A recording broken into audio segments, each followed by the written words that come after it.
Bismillahirrahmanirrahim. Assalamualaikum warahmatullahi wabarakatuh. Pemirsa yang dirahmati Allah, marilah kita simak ceramah dari Buya Arus Yasin dengan tema cara agar hati selalu berzikir kepada Allah. Sebelumnya marilah kita bersolawat terlebih dahulu. Allahumma sholli ala Sayyidina Muhammad wa ala ali Sayyidina Muhammad. Selamat menyaksikan. A'udzubillahi minasyaitonir rajim. Wa man a'rada an dzikri, siapa yang berpaling dari zikirku, mengingatku. Siapa orang yang dia berpaling dari mengingatku, fa inna lahu ma'isyatan dhanka, maka bagi dia kehidupan ma'isyah, kehidupan. Ma'isyah dalam bahasa Arab bisa berarti masdar aish. Istri Nabi bernama Aisyah, itu artinya perempuan yang hidup. Aisha ya'ishu aishan, aisyatan, ma'isyatan. Maka ma'isyah ini boleh diartikan masdar, kehidupan. Kehidupannya sempit. Juga berarti ma'isyah itu dengan pemaknaan yang lebih panjang. Ruang hidup, tempat hidup, waktu hidup. Jadi ruang hidupnya terasa sempit. Orang-orang yang berpaling dari zikirku, maka Allah jadikan kehidupannya sempit, rasanya sempit, walaupun dunia bersama dia. Rezeki kita bukan yang kita tabung, rezeki kita yang kita makan. Maka kalau punya tabungan jangan pelit, pakai pak tabungannya. Ya ibu ya, kalau punya tabungan dipakai, karena kalau kita mati tabungan udah nggak dipakai lagi, sakit itu nggak dipakai lagi, paling dipakai untuk ngurus penyakit, ya, bukan kita nyuruh untuk boros, tidak. Allah itu suka melihat ada nikmatnya di badan kita. Jadi seseorang bertanya kepada Rasulullah, wahai Rasulullah, apakah aku sombong jika suka berpakaian yang bagus, berkendaraan bagus, berpenampilan yang bagus? Apa jawaban Nabi? Tidak. Inna Allah yuhibbu ayyara athara ni'ami. Allah suka melihat hamba memakai, mengekspresikan nikmatnya. Jadi jangan pelit ke badan, ya. Jangan cuma numpuk-numpuk duit. Gunakan seperlunya, ya, sebaik-baiknya. Ayat ini mengajarkan kita bahwa orang yang berpaling dari zikirku, tempat zikir di mana, Pak? Di masjid atau di kolbu? Atau di Masjidil Haram? Jauh amat. Tempat zikir di mana? Di kolbu. Maka orang yang tidak memperhatikan kolbunya, itu maksudnya, maka hidupnya akan sempit, hidupnya akan galau terus. Kalau nggak merhatiin kolbu, karena kolbu itulah tempat mengingat Allah. Disebut masjid itu masjid karena di dalamnya disebut nama Allah. Maka orang yang tidak lagi memperhatikan masjid, pasti sekitar situ rumahnya tidak diberkahi Allah walaupun bagus-bagus. Karena salah satu tempat fisik mengingat Allah itu masjid. Sedangkan tempat batin mengingat Allah adalah kolbu. Maka tidak salah ulama kita mengatakan kolbul mu'min baitullah. Ini bukan hadis ya. Ya, kadang-kadang ahli zikir ini tidak, emang nggak semua belajar hadis. Yang bukan hadis disebut hadis. Kalau yang bicara bukan ulama hadis, kita maklumi. Tapi kalau dia udah sekolah, ada sekolah tinggi, tapi masih menyebut hadis yang bukan hadis itu kalam Nabi, itu juga jadi masalah. Qalbul mu'min baitullah. Qalbunya orang yang percaya kepada Allah adalah baitullah, adalah rumahnya Allah. Saya mau tanya Bapak Ibu, masjid itu yang bangunan ada kubahnya, ya benar ya. Tapi di zaman Nabi masjid ada kubahnya nggak? Nggak ada. Kubah itu hal baru, bid'ah itu aslinya.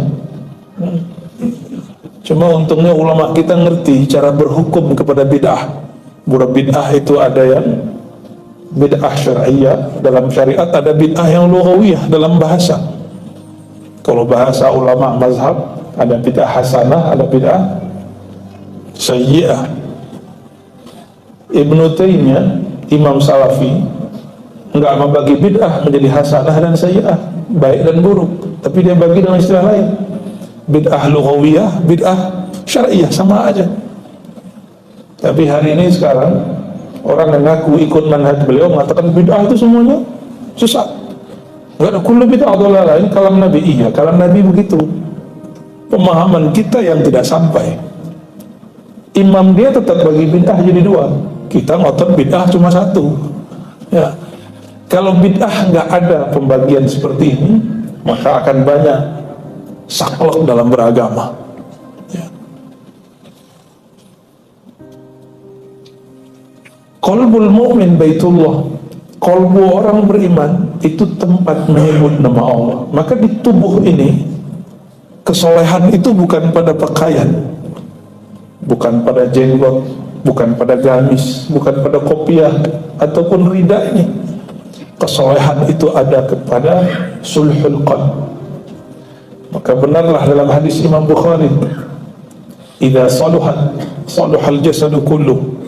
Jika dia benar, jika dia saleh. Saleh itu bahasa Arab sesuai.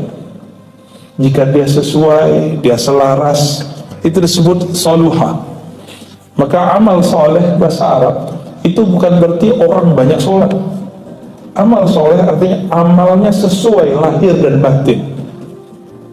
Lahir dan batin. Ada orang yang dia suka sholat tapi tidak sesuai dengan waktunya. Jam lagi jam kerja dia sholat sunat, itu nggak amal soleh. Lagi mau rapat dia sholat sunat dulu 12 rakaat biar dapat rezeki katanya. Ya, saya mau tanya nih, mana ada dalil yang menyebutkan sholat duha rezeki lancar, ada nggak? Mana dalilnya, dari mana? Kan sekarang zaman lagi mana dalilnya, Buya? Buya Junaidi Akbar, ada nggak dalilnya itu? Nggak ada, satu pun nggak ada yang sahih ya.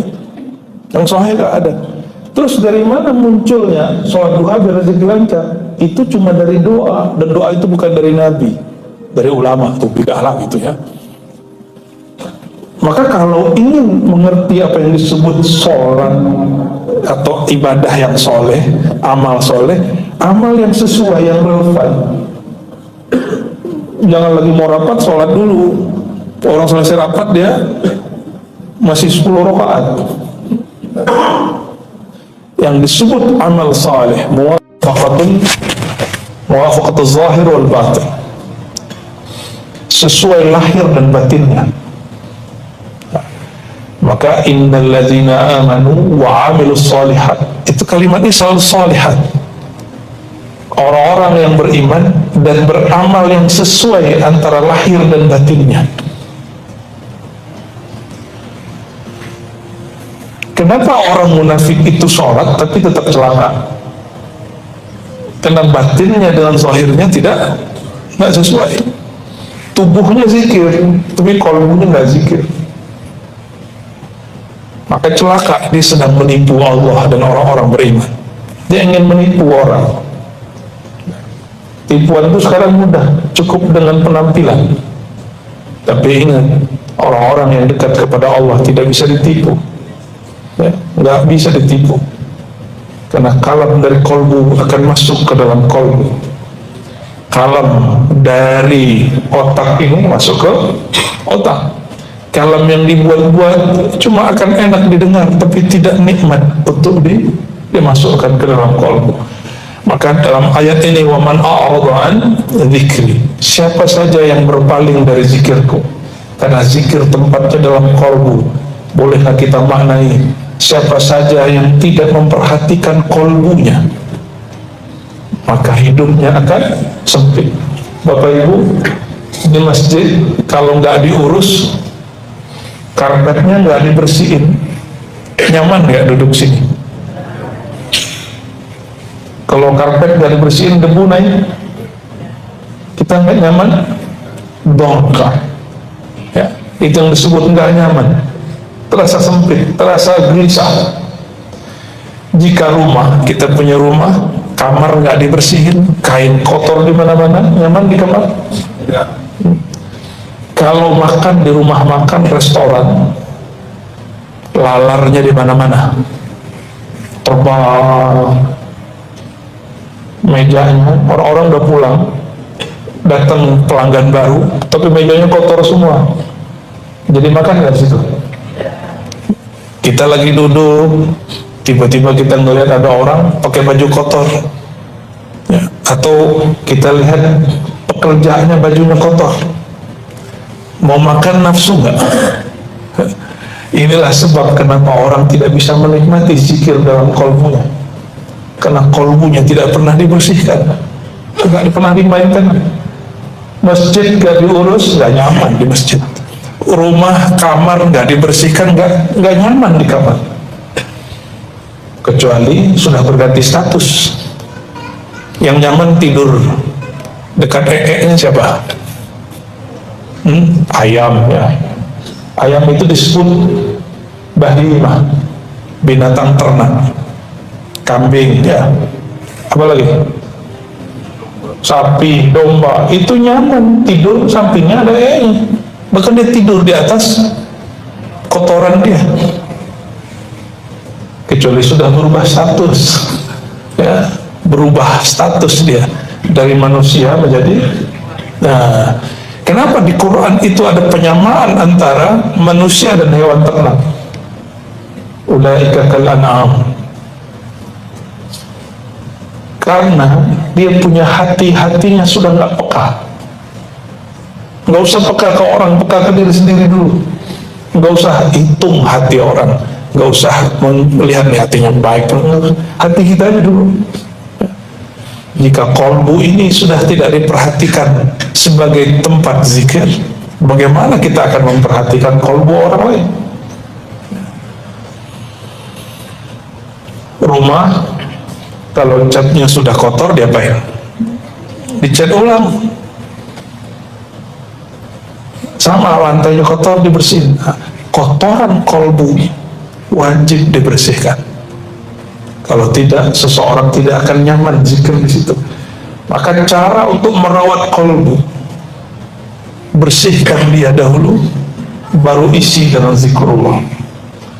Cara supaya nyaman di masjid, jangan langsung sholat di masjid, bersihkan dulu masjidnya. Cara supaya nyaman di rumah, jangan langsung kita tahajud di rumah, buat nyaman dulu rumahnya, dibersihkan dulu, dipel dulu. Begitulah kira-kira kita merawat kolbu. Bapak punya mobil, mobilnya bau rokok, nyaman nggak? Nggak nyaman, kecuali udah nyatu sama rokok. Ya, ibu-ibu kalau sensitif pak masalah itu. Ya. Kita karena hargai pasangan, kita nggak mau misalnya merokok di mobil. Nah, bisa nggak menghargai kolbu? Tidak merusak kolbu. Nikmatnya kolbu ini, dia elastis. Dia kotor bisa dibersihin, kotor bisa dibersihin. Itu nikmatnya kolbu. Kecuali kolbu yang sudah mati. Innal ladzina kafaru sawa'un 'alaihim a'andzartahum am lam tundzirhum la yu'minun. Ya. Orang kafir sama aja. Apa sebabnya orang kafir itu kolbunya nggak bisa diapa-apain? Khatamallahu ala qulubihim wa ala sam'ihim wa ala absarihim ghishawa. Allah sudah khatam kolbunya dengan tutupan. Beda dengan orang beriman. Orang beriman Allah khatam kolbunya dengan nur, dengan rahmah. Maka Imam Ibn Ta'ilah mengatakan, ahli kolbu biasanya kolbunya sensitif, bisa merasakan isi kolbu orang. Ciri-ciri ahli kolbu dirahmati Allah, maka dia ketika ada aib orang terbuka di dalam kolbunya, dia memandangnya dengan mulatafah al-ihsan, dengan kelembutan. Mata lihat aib orang, kita ceritain nggak? Ahli kolbu bisa ngeliat isi kolbu.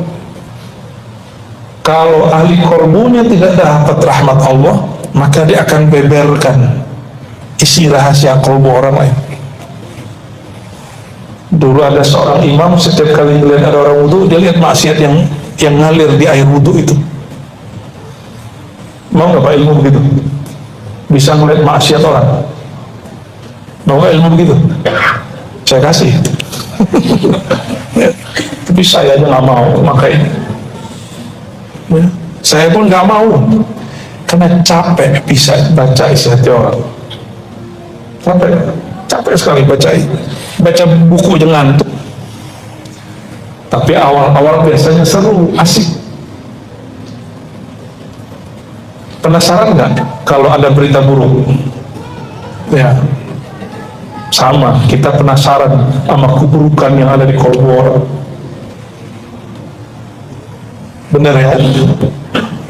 Maka ini disebut dengan al-qalbu syaitani, kolbu setan. Kolbu setan itu dia senang sama aib orang lain. Kolbu setan itu suka membuka aib orang lain. Itu kolbu setan. Kalau kolbu binatang, dia makan kenyang, udah dia nggak ada urusan sama orang. Tapi kalau setan nggak cukup ngeliat orang tenang itu dia nggak tenang. Ya, ngeliat orang bahagia itu dia nggak bahagia. Itu kolbu setan.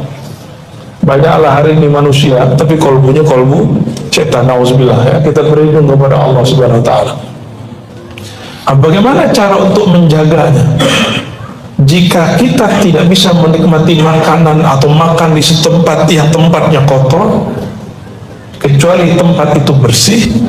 Nah ini syarat nih, siapa yang mau buka usaha rumah makan, resto apa namanya, harus bikin bersih. Karena mata ini perlu kemanjaan, hidung itu nggak bisa makan kalau bau.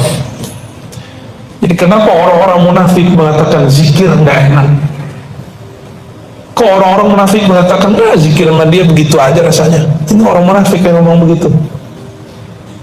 Orang munafik sering jadi juri, zikir di masjid itu nggak enak. Orang-orang ini di kolbunya ada masalah yang disalahkan orang. Nah, ciri-ciri munafik yang tidak merawat kolbu, dia punya aib di kolbunya, tapi aib itu dia salahkan kepada orang. Coba lihat, ada orang ngurus negara, ngurus negeri ini, ngurus kantor, ngurus masjid. Mohon maaf nih, ngurus masjid. Dia yang nggak beres, yang dia salahkan orang lain. Ini ciri-ciri kolbu kalau sudah berpaling dari zikrullah. Tapi kolbu yang tidak berpaling dari zikrullah, ada kesalahan dia sportif. Ini yang disebut taubah. Maka langkah untuk merawat kolbu supaya cinta kepada Allah yang lezat, jagalah satu makom namanya makom taubah. Tidak ada makom-makom setelah itu kecuali melewat pintu taubat. Hatta para nabi yang tidak berdosa, mereka pun wajib taubat. Ini para nabi. Nabi taubat, masa kita nggak taubat? Taubatul awam minal ma'asi, taubatnya orang awam dari maksiat zahir. Taubatnya anbiya bukan dari dosa zahir, dari su'il adab, dari adab yang mereka rasa kurang bagus. Menurut Bapak Ibu ini, mungkin nggak Nabi Adam terpedaya oleh iblis? Nabi Adam kan Nabi nggak mungkin berdosa. Terus kenapa Nabi Adam mau mendekat ke pohon yang Allah sudah larang? Gak mungkin. Seorang Nabi dalam kaidah ilmu ahlu sunnah wal jamaah itu mustahil melakukan maksiat. Maksiat itu durhaka. Walaupun di Quran ada lafaz fa'asa Adamu rabbahu faghawa, fa'asa Adamu rabbahu faghawa, Adam durhaka kepada Tuhannya lalu tersesat. Itu setelah kejadian, dinisbatkan kepada diri Nabi Adam, dia mengaku salah. Bukan berarti Nabi Adam bermaksiat. Mungkin nggak Nabi bermaksiat, Bu ya? Bu ya Junaidi. Kalau ada orang yakin Nabi maksiat, akidahnya bermasalah. Bermasalah itu. Maka mustahil seorang Nabi Adam terpedaya daripada iblis. Nabi Adam itu mendekati pohon yang disebut syajaratul khuld, atau kita nyebut dalam bahasa awam buah khuldi. Walaupun istilah ini tidak sahih, cuma ulama kita sudah terlanjur mengistilahkannya ya. pohon larangan yang disebut, yang ngasih nama iblis. Kata iblis, ini namanya syajaratul khuld. Kalau engkau makan, hai Adam, engkau bisa jadi malaikat tinggi atau jadi orang hebat. Maka dilarang. Nabi Adam gak terpedaya. Tapi ketika iblis menyebut nama Allah, demi Tuhanmu wahai Adam, fawarabbika, demi Tuhanmu wahai Adam, faqasamahuma, si iblis bersumpah dengan nama Allah. Maka Nabi Adam menghargai iblis masih nyebut nama Allah, dia ambillah itu, dia makan. Kenapa? Karena iblis bersumpah. Di situ kita tahu bahwa Nabi Adam memahami larangan di surga bukan larangan haram, cuma larangan adab. Pilih nih, Allah mengatakan kamu berdua jangan dekat-dekat ke pohon ini. Allah nggak melarang untuk mengkonsumsinya. Jangan dekat-dekat.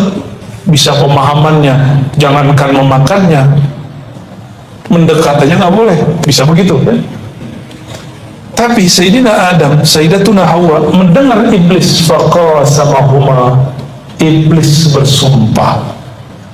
Maka iblis itu tahu kelemahan para nabi, bersumpah aja. Abdullah bin Umar, Abdullah bin Abbas, Jabir, Abdullah bin Zubair, Abu Bakar, Umar, dan sahabat-sahabat semua, jika ada orang bersumpah nyebut nama Allah, minta sesuatu, mereka nggak berani nolak. Karena saya bukan sahabat, saya berani nolak. Ada orang sumpah mau minta sesuatu, karena kita bukan sahabat Nabi, ya kita berani nolak. Tapi seorang Nabi Adam, untuk menjaga kolbunya dan cintanya kepada zat yang punya nama, harta iblis yang sumpah dihargai. Makanya Nabi Adam itu kelirunya bukan keliru, salahnya bukan salah. Beliau sedang jaga adab. Tapi oleh sebagian orang dianggap itu kesalahan. Hatta seorang Nabi Musa, ruhaninya bertemu dengan rohani Nabi Adam. Ini tanda. Ini hadis Bukhari, Pak. Ada yang berani ingkar hadis Al-Bukhari? Sahih Bukhari lah ya. Ini Ahlus Sunnah kan nih? Ahlus Sunnah ya? Nabi Adam sudah wafat beribu-ribu tahun. Nabi Musa ketemu. Ini bukti bahwa orang hidup bisa interaksi sama orang mati. Ini dalilnya. Kalau nggak buang di hadis. Apa kata Nabi Adam dan Nabi Musa? Ini sering saya kisahkan ya. Wahai Adam, engkaukah ini orangnya yang karena engkaulah kami akhirnya terusir tinggal di bumi? Apa jawaban Nabi Adam?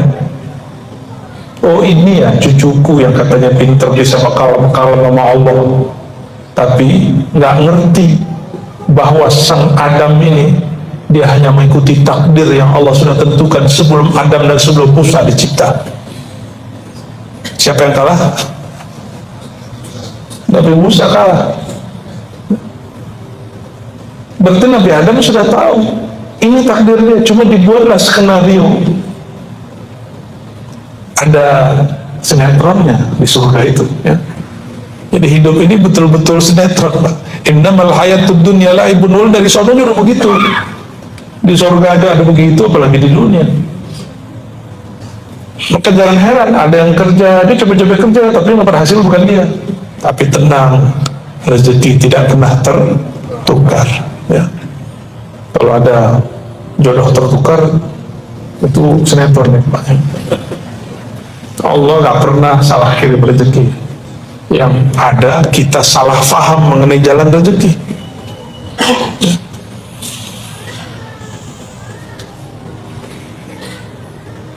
Maka merawat kolbu salah satunya adalah dengan menghargai nama Allah.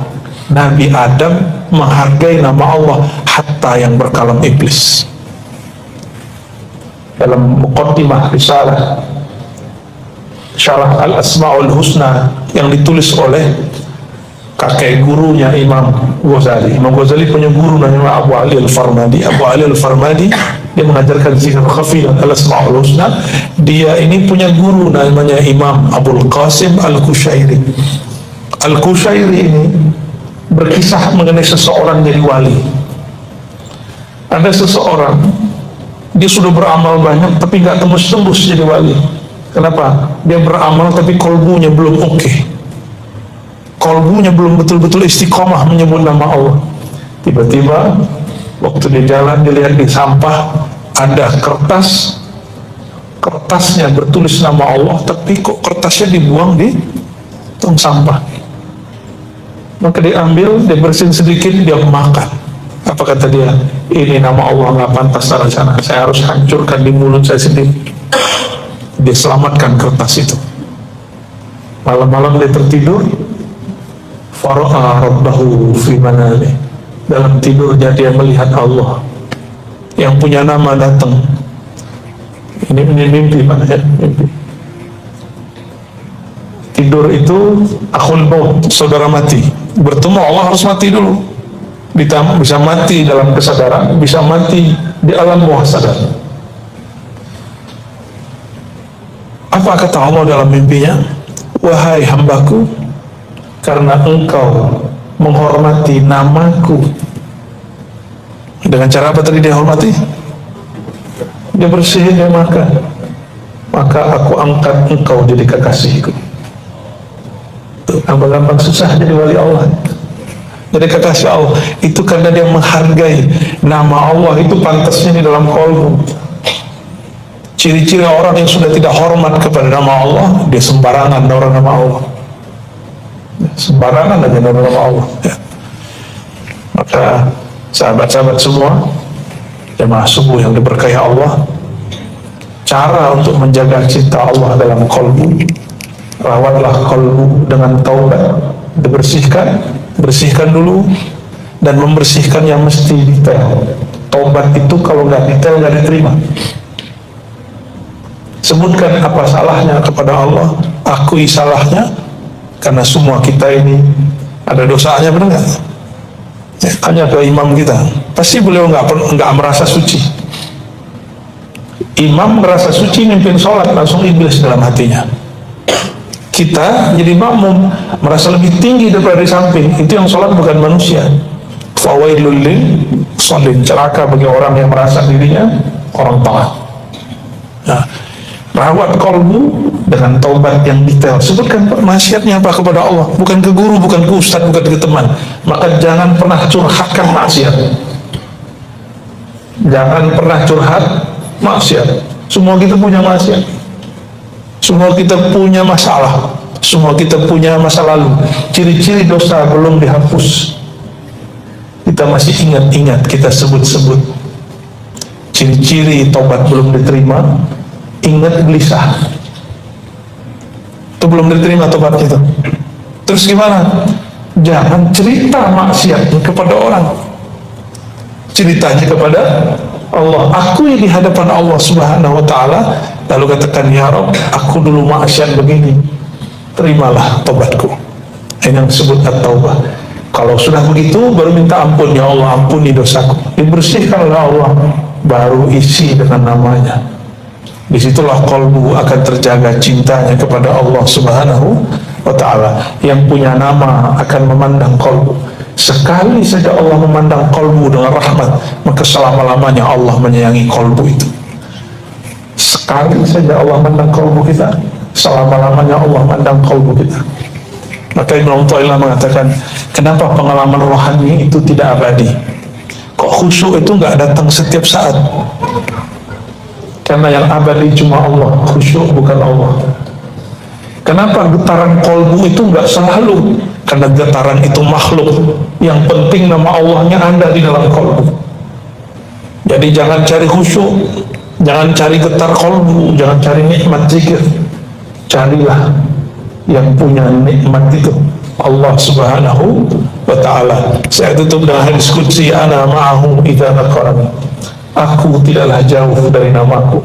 Siapa yang menyebut namaku, ketahuilah aku dekat dengannya. Ana ma'ahu, aku membersamainya. Maka mulai pagi ini, mulailah rutin zikir. Rutin zikir. Kalau bersama yang punya alam semesta, mau takut ke siapa lagi? Kalau bersama dengan yang menguasai alam semesta, mau gelisah apa lagi? Orang gelisah itu karena tidak mengenal pemilik alam semesta. Pemilik alam ini bukan si bohir-bohir itu, bukan. Pemilik alam ini Rabbul Alamin, yang dia mengenalkan dirinya kepada Sayyidina Musa. Innani anallahu la ilaha illa ana. Hai Musa, sesungguhnya akulah Allah. Maka panggillah ya Allah, ya Allah. Ini salah satu wirid yang boleh diamalkan setiap pagi. Zikir ya Allah, ya Allah, 100 saja pagi. Kalau bagusnya 200 ada sholat. Ya Allah, ya Allah. Mau ngamalin nggak? Allah, Allah terus 200 pada sholat, pada sholat, pada sholat, pada sholat. Berarti setiap hari berapa? 1000. Kalau kerja sehari 8 jam, masa menyebut nama Allah cuma 5 menit pada sholat nggak mau? Jika nyebut nama Allah 200 itu 200 detik, berarti nggak nyampe 5 menit. Betapa anehnya orang hari ini, untuk buka Facebook nggak merasa sibuk, untuk buka YouTube nggak merasa sulit, tapi untuk buka YouTube kolbunya kok sulit, untuk buka face kolbunya kok sulit. Karena dia mempersulit dirinya, Allah pun mempersulitnya. Jadi saya mengajak mulai, ya, nggak ada kata sulit. Jangan cari khusyuk, jangan cari lezat, carilah rasa. Allah yang punya rasa. Kadang rasa itu tidak ada rasanya, karena Allah yang punya rasa. Suka-suka dia ciptakan rasa. Ya, kita tidak menyembah rasa, kita menyembah Allah yang menciptakan rasa. Jemaah subuh yang muka Allah, barangkali itu yang dapat saya sampaikan. Ya, tadabbur terhadap surat Thaha, surat 20 ayat 124 ya. Nah, kita tutup ayatnya.